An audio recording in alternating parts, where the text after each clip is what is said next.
ভাপা ডিমের রোস্ট, দারুন দারুন। ও মা, সেহরি রান্না হয়ে গেল? ভাত আন্দা হয়ে গেছে বাপ, এ দেখো কাল বাজারে থেকে ডিম নেইলি, এবার ডিম আনলি হয়ে যাবে।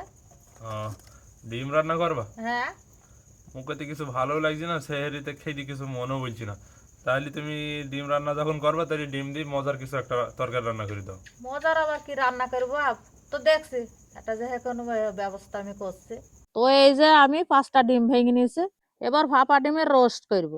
দিয়ে দিলাম একটু নুন, এবার ভালো করে ডিমটা গুলি নেবো। ডিম গুলি না হয়ে গেছে, এবার একটু বাটিতে তেল মাখিয়ে নিছে। এবার গুলি না ডিমটা বাটির মধ্যে দিয়ে দিলাম। ডিমে ভাপ দেওয়ার জন্য হাঁড়িতে পানি দিয়ে দিয়েছি, এবার হাঁড়ির মধ্যে বসিয়ে দিলাম বাটিটা।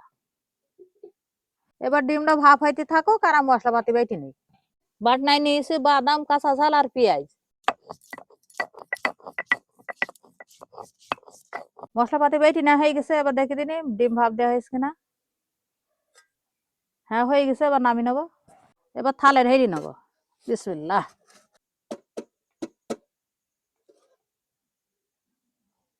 এবার পিস পিস করে কেটে নেবো।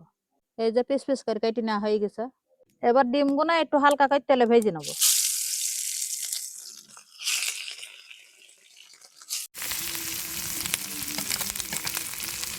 ভেজে নেওয়া হয়ে গেছে, আবার নামিয়ে নিচ্ছে। এবার ওই তেলে দিয়ে দিলাম পেঁয়াজ কুচি। এবার পেঁয়াজগুলো হালকা নাল করে ভেজে নেবো।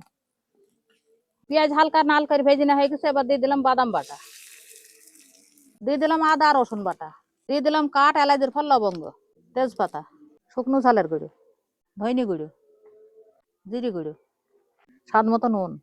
এবার মশলাটা ভালো করে কষে নেবো। মশলা কষে নেওয়া হয়ে গেছে, এবার দিয়ে দিলাম গরম মশলার গুঁড়ো। সবকিছু কষা হয়ে গেছে, এবার দিয়ে দিলাম একটু মো। এবার মশলায় তেল ছেড়ে দেওয়া পর্যন্ত ভালোভাবে কষে নেবো। এবার মশলায় হাতে তেল ছেড়ে দিচ্ছে, দিয়ে দিলাম কাঁচা ঝালের কুচি। এবার ভাপ দেওয়া ডিমগুনা দিয়ে দিলাম। এবার ডিমগুনাও একটু ভালো করে আউজি নেবো।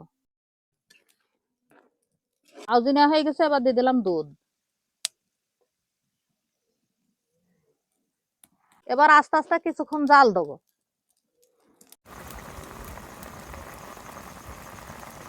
মোটামুটি গা মাখা মাখা হয়ে গেছে, এবার দিয়ে দিলাম চারটে কাঁচা ঝালের কুচি, দিয়ে দিলাম পেঁয়াজের বেরেস্তা। এবার দিয়ে দিলাম অল্প একটু চিনি। এবার শেষবারের মতো কষানো হয়ে গেলে নামিয়ে নেবো। এবার হয়ে গেছে, নামিয়ে নেবো।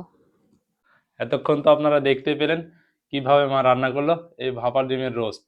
এবার খেয়েও দেখা যাক, দেখেই তো মনে হচ্ছে কত লোভনীয় হয়েছে। তো এবার প্রথমেই এই যে একটু গ্রেভিটা নিয়েছি, গ্রেভিটা দিয়ে এইভাবে হালকা করে মাখিয়ে নেব। মাখিয়ে নেওয়ার পরে মুখে দেব। বিসমিল্লাহ।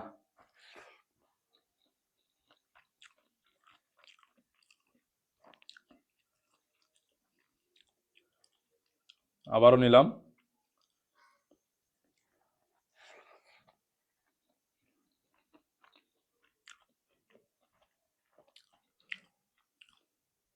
কি যে দারুণ হয়েছে, বলি বোঝানো যাবে না। এবার একটু শুধু ডিমের রোস্টটাও মুখে দিই।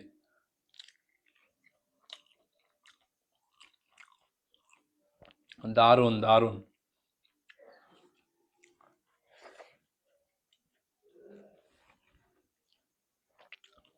মা, খুব সুন্দর হয়েছে। এর সাথে যদি পোলাও ভাত হইতো না আরোই মজা লাগতো। তো কি বলবো, তুমি হট করে বললি, আমার রান্না হয়ে গেল ভাত, তো কি করবো? আজ খাওয়া, আবার অন্যদিন আমি এনে দেবো।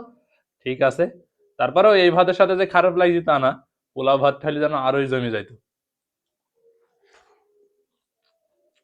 তো আপনারা যারা এতদূর ভিডিওটা দেখেছেন তাদেরকে জানাচ্ছি অসংখ্য ধন্যবাদ। আর রেসিপিটা তো দেখলেনই, খেতে কিন্তু দারুণ হয়েছে। অবশ্যই একবার ট্রাই করে দেখতে পারেন এভাবে ডিমের রোস্ট। আশা করি খেতে বেশ ভালোই লাগবে আপনাদের কাছেও। আমার সাথে তো দুর্দান্তই লাগছে। তো আজকের ভিডিওটা এখানেই শেষ করে দিছি। সবাই সুস্থ থাকবেন, ভালো থাকবেন। দেখা হবে নতুন কোনো ভিডিওতে। আর রমজান তো একদমই শেষের দিকে, সবাইকে জানাচ্ছি অগ্রিম ঈদের শুভেচ্ছা। ঈদ মোবারক। সবাইকে জানাই আল্লাহ হাফেজ।